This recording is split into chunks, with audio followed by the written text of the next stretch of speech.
Esselamu Aleyküm. Çok aziz muhterem kardeşlerim. Hepinizi hürmetle, muhabbetle selamlıyorum. Şimdi tabi bugün elhamdülillah bir Diyanet İşleri heyeti olarak Ankara'dan Şanlıurfa'ya geldik.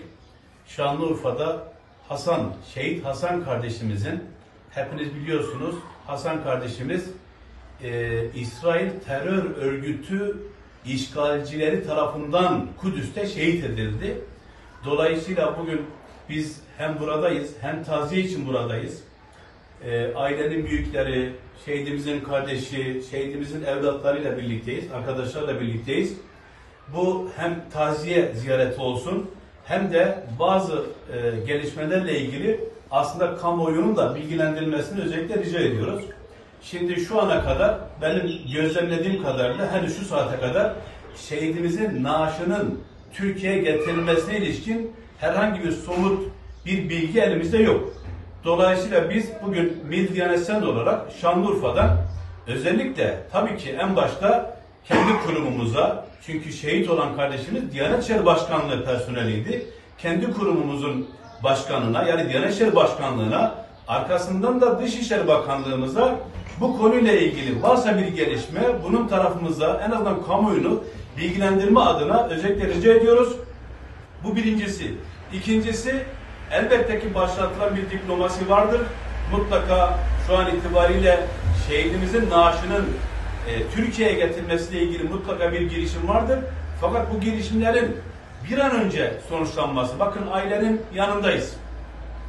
Elbette ki her aile bu şekilde başına bir iş geldiğinde evladının, torununun naaşının görmek ister, cenaze namazını burada kılmak ister. Bizim acizane teklifimiz, Allah nasip ederse, girişimler sonuç verirse, şehidimizin naaşı Türkiye'ye getirilsin. Yetkililerimiz uygun görürse bir cenaze namazını İstanbul'da Ayasofya Camii'nde kılalım.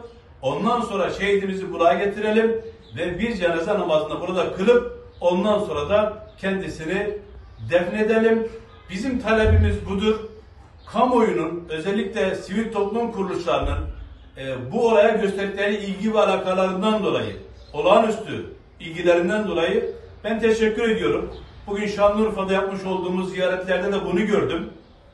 Gerek yardımsever vatandaşlarımız, gerek sivil toplum kuruluşlarımızın ben ciddi anlamda bu olayda, Allah razı olsun, hepsinden razı olsun, ilgi ve alakalarını gördük. Bu güzel bir şey. Şunu da söyleyeyim, bazı basın yayın organlarında üzülerek ifade ediyorum, hatta bazı haber bültenlerinde şehidimizin kemiğini sızlatacak haberler gördük. Ayıptır. Bu kardeşimiz orada işgalci, terör örgütü mensupları tarafından şehit edilmiştir. Bunun önüne ve arkasına bakılmaz. Bunun sağına ve soluna bakılmaz. Bunun haberi o şekilde de verilmez. O şekilde şehidimizin kemiğini sızlatan ana haber bültenlerini de buradan kınıyorum. Biraz daha bu konularda duyarlı olmaya davet ediyorum. Dolayısıyla ben tekrar sözlerimi kapatırken özellikle Dışişleri Bakanlığımızda burada çağrıda bulunuyorum. Milli Diyanet İşleri heyeti olarak buradayız.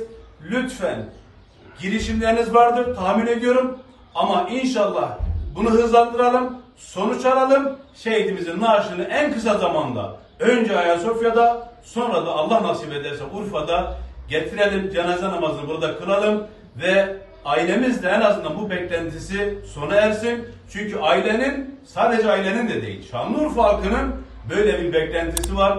Allah hepinizden razı olsun. Esselamu Aleyküm.